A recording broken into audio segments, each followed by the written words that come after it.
man must change, either voluntarily or through severe shock. A fiery dragon will cross the sky 6 times before this earth shall die. At night, they will think they have seen the sun when they see the half-pig men. A landmass rising, giant waves were set in motion by this eruption to crash upon the shores of the Australian continent. Great tidal waves were hurling themselves upon the coastal cities, destroying all in their path. Man Little escaped. in terror from the floods, and kills, and rapes, and lies in blood. For nation will rise against nation, and kingdom against kingdom. And there will be food shortages. Earth will be broken in many places. The upper portion There will be such a great sudden flood that one will not have a place or land to fall such as on. had not occurred since men came This to be prophecy on the earth. will come to be.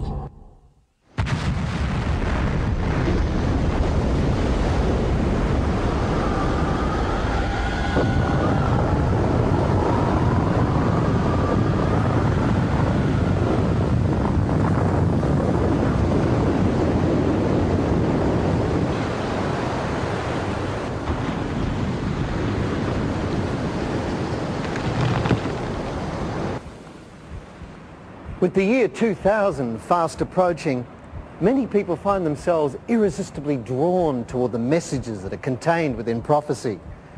Many of these prophecies have been fulfilled with unnerving detail and accuracy, and yet heated debate still continues on exactly what they're trying to say. Is mankind being warned of something? Hi, I'm Ronnie Burns, and we're about to see how Nostradamus, John the Apostle in his book of Revelation, Mother Shipton, the 15th century prophetess, Edgar Casey, who was known as the Sleeping Prophet, and many other visionaries all seem to be saying the same thing. It's difficult to scorn this information, especially now as we can see and feel our world changing around us. These prophets speak of a time in the future of unbelievable catastrophic events being so intense that time itself seems to speed up.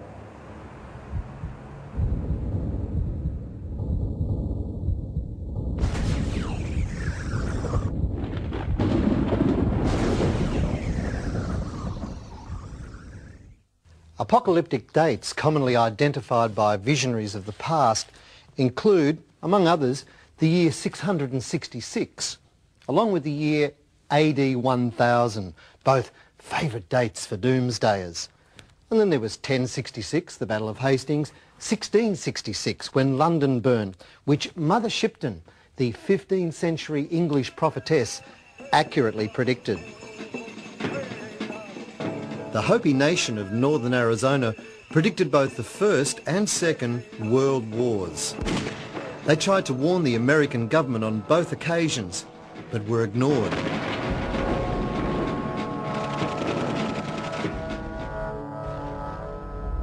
And in 1999, July, a comet of destruction is predicted to collide with the Earth.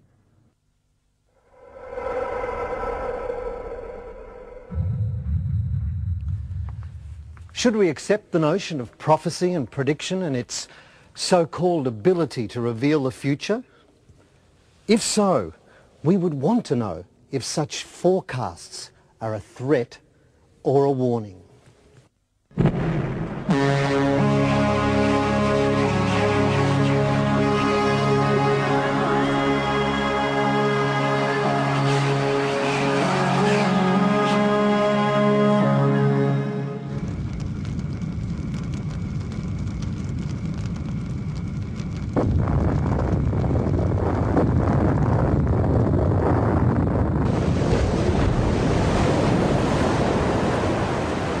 My interpretation at this point that 1998 through 2002 or 3 or whatever are going to be the most difficult of the earth change years. Within the next 5 to 10 years or so, we'll experience earth changes the likes of which the world has never seen. It will not simply be earthquakes and tidal waves, it'll be war. Whenever there is a high point of civilization, it always ends in catastrophe. What all scientists seem to agree upon is that change is upon us, major change. We're going to take you on a journey around the world to reveal startling prophecies and their dire consequences for America, Britain and Australia. All of these countries are predicted to suffer in the next few years until the turn of this millennium. En route, we'll see that many ancient civilizations, independently, through their prophecies, agree that this time, around 2000, is going to be one of massive change. As we talk to the experts and hear what the scientists have to say on these matters, you'll be amazed at their findings and astounded by their conclusions. And we begin our quest at the greatest archaeological monument of all time, the Great Pyramid on the Giza Plateau in ancient Egypt.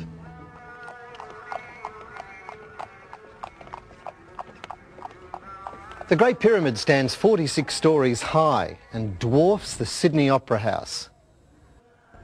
If it were set down in New York, it would occupy 13 city blocks, while the Empire State Building, although taller, covers only half a city block.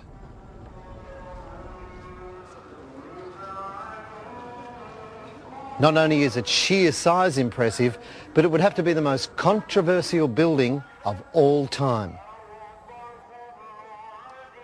The dating of the construction of the Great Pyramid is still up for grabs.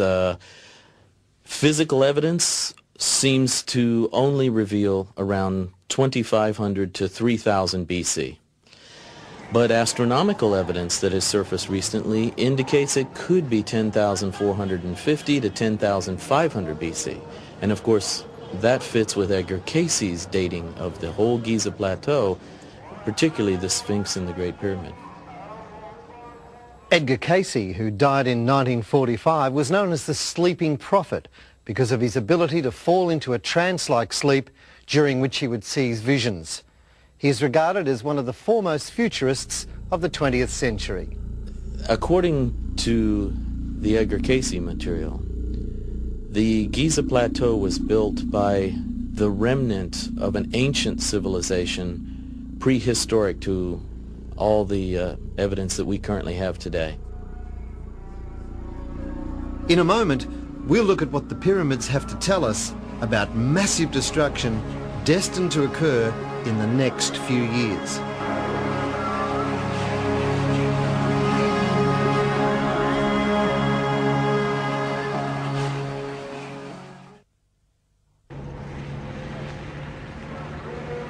There are several theories concerning who actually built the pyramids. Some say it was the Atlanteans, some say it was the Egyptians, and others even say it could have been extraterrestrials. Perhaps it was a combination of them all. People have laboured for hundreds of years on this site, interpreting and misinterpreting their findings. Their calculations often led them to believe they'd uncovered prophetic meaning within the Great Pyramid's curious sacred geometry. Do the pyramids foretell of future events? Peter Lemasuria, author of The Great Pyramid Decoded, read languages at Cambridge and is a teacher and translator. Over the years he has focused on ancient Egyptian mysteries and is an authority on the Great Pyramid's internal timeline. Now the Great Pyramid, again according to my decoding and a lot of other people before me, contains a, if you like, a blueprint for human evolution, a history of the world in advance. The theory is that when we examine the pyramid's sacred geometry, we can calculate significant historical events such as